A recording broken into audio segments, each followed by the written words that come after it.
Кайырлуу күн достор. Бүгүн комбинаторика формулаларын колдонуп эсептер чыгаруу такырыбына эсептер чыгаратын болобуз. Алгачкы мында биринчи эсеп өрнөктүн мәнин табыңдар. Бизде алгачкы эсебimiz p7 бөлүнгөн p4, яғни 7 факториал бөлүнгөн 4 факториал. Мында 4 факториал менен 4 факториал жоюлады. 5-ти 6-га 7-ге көбөйтөтүн болсок, бизде 210-га тең болот. Келесі 6-тан 5 бөлүнгөн p7. Мында 1 факториал болгондуктан жазылмайды. Сонда 6 факториал жоюлат да, бизде 7-ден 1 калады. Келесі эсебimiz 1 косулган 8 факториал бөлүнгөн 7 факториал косулган 5 факториал бөлүнгөн 6 факториал. Мында 7 факториал менен 7 факториал, мында 5 факториал менен 5 факториал жоюлат. Сонда 1/8-ден 6, яғни 8 менен 6-ны кыскартып жиберетін болсақ, мында 4, мында 3 калат. 1-ге 4 бөлүнгөн 3-тү косатын болсақ, 4 бөлүнгөн 3 дегенimiz бизде 1/3-тен 1, яғни 1-ге 1/3-тен 1-ди коскон кезде 2/3-тен 1-ге тең болот. Келесі 9 факториал бөлүнгөн 7 факториал, азайтылган 7 факториал бөлүнгөн 5 факториал, азайтылган 2. Мында 7 факториал менен 7 факториал жоюлат, 5 факториал менен 5 факториал. 8-ге 9-ду көбөйтөтүн болсак, бизде 72-ге тең, 6-га 7-ни көбөйтөтүн болсак, бизде 42-ге тең.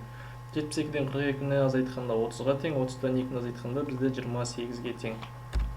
Келесі эсебimiz, эгер жазылуунда цифрлары кайталанбайтын болсо, онда 2, 1, 4, 8 және 2, 1, 8 және 6 цифрларынан курастырылган барлык 4 таңбалуу сандардын санын табыңдар дейт. Яғни кайталанбайтын болгондуктан бизде 4 факториалга тең, ол дегенimiz бизге 24. Келесі 13-чү эсеп, теңдөөдү чечиңдер. a(x)тан 1 тең болот 5-ге. Мында x факториал бөлүнгөн x азайтылган 1 факториал, яғни x-тин ичинде x азайтылган 1 факториал болгондуктан x факториалын кыскарат, сонда x-imiz 5-ге тең. Мында карайтын болсак, шарт боюнча x-imiz 1ден үлкен болуу керек. Эсеп канааттанат, яғни эсебимиздин жабабы дурус. Келесі экинчи эсеп, a(x)тан 1 тең болот 5x-га. Мында дәл алдыңкы эсеп секилди формулага койдук. Келесі x азайтылган 1 факториал, x 1 факториал жоюлду да, x тең болот 5x-га, ол x менен x калат да. 0 тең болот 5-ге. Сонда бизде эсептин жабабы жок, яғни босмуш. Келесі 3-чү эсеп, a(x)тан 2 тең болот 5x-га. Формула боюнча ордуна коётун болсак, яғни x азайтылган 2 деген x-тин ичинде бар болгондуктан аны бөлүмүнө алдына жазып алабыз. Сонда x-ти x азайтылган 1-ге көбөйтөтүн болсак, x квадрат азайтылган 2x және оң жагында 5x калат. 5x-ти сол жакка аударатын болсак, x квадрат азайтылган 6x тең болот 0-ге. Мында эсептин эки жабабы чыгат, x тең болот 0-ге және x тең болот 6-га. Шартыбызга карайтын болсак, x-imiz 2ден үлкен болуу керек, сонда x тең 6 деген гана жабапты канааттанады. x тең 0 деген жабап канааттанбайды. Келесі 4-чү эсебimiz, a(x)тан 2 тең болот 4x косулган 24. Формула боюнча ордуна коётун болсак, осулай чыгады. Сонда x азайтылган 2 факториал менен 2 факториал жоюлады да. x-ти x азайтылган 1-ге көбөйткөндө x квадрат азайтылган x және оң жагында 4x косулган 24. Оң жагында 4x косулган 24 сол жагына аударатын болсак, x квадрат азайтылган 5x азайтылган 24 тең болот 0-ге. Эсептин бет теоремеси боюнча чыгаратын болсак, эки жабабы чыгады. x тең болот -3-ге және x тең болот 8-ге. Шарт боюнча карайтын болсак, x-imiz 2ден үлкен болуу керек. Сонда биз 8-ди гана канааттанабыз. Канааттандырады эсебimiz. Ал -3 дегенimiздин жабапка кирмейди. Келесі 4-чү эсеп. Азык-түлүк дүкөндөрүндө алманын 6 сұрпы және мандариндин 3 сұрпы бар. 1 кг алма және 1 кг мандаринди канча тәсилмен сатып алууга болот? Сонда бизде a(6)тан 1 көбөйтүлгөн a(3)тен 1 болот. Яғни a(6)тан 1 дегенimiz 6 факториал бөлүнгөн 5 факториал және 3 факториал бөлүнгөн 2 факториал. 6 факториалдын ичинде 5 факториал болгондуктан, ал 5 факториал менен мында 6-нын ичиндеги 5 факториал кыскараттан мында 6 калат. Мында 2 факториал менен 2 факториал кыскараттан мында 3 калат. 6-ны 3-ке көбөйткөндө бизде 18-ге тең. Келесі 5-нчи эсеп, тепе-теңдикти далилдеңдер. s7-тен 4 косулган s7-тен 3 тең болот s8-ден 4-ке.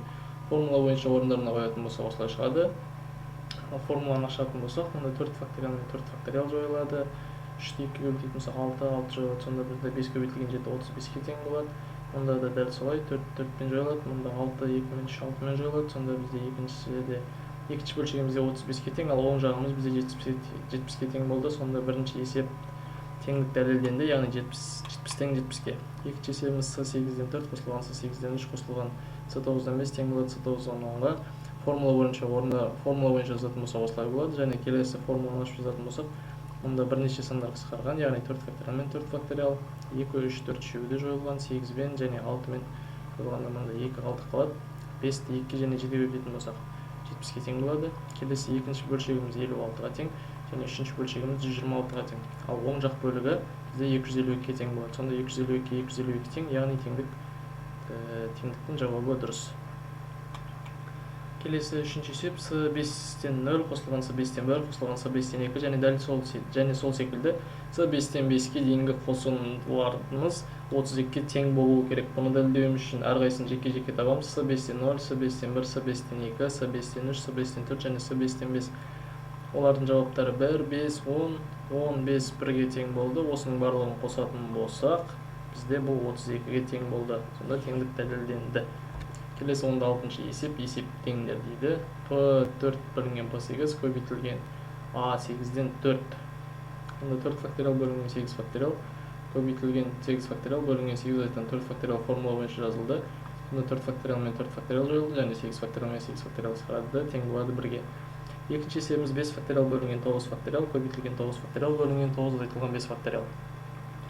Мұнда 9 азайтылған 5 факториал деген 5 факториалдан 4 факториал болады. Сонда 5-тің ішінде 4 факториал болғандықтан біз оны 4 көбейтілген 5 деп жазып аламыз. Сонда 4 факториал мен 4 факториал және 9 факториал мен 9 факториал жойылады. Есептің жауабы 5-ке тең болады. Үшіншісі P20 бөлінген A20-дан 15 бөлінген A20-дан 3.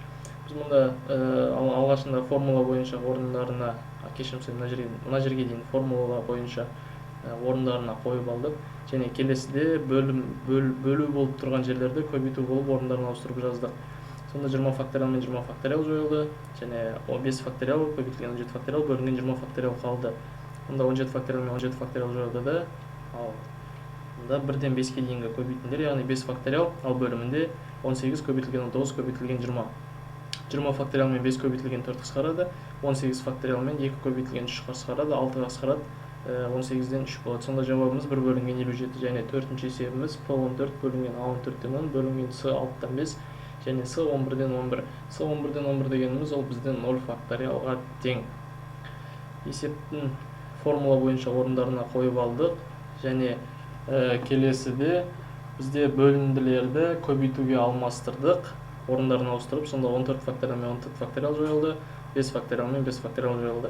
Сонда 4 факториал бөлінген 6 көбейтілген 0 факториал. 0 факториал дегеніміз ол бізде 1-ге тең, жазсақ та болады, жазбай қойсақ та болады, разницасы жоқ.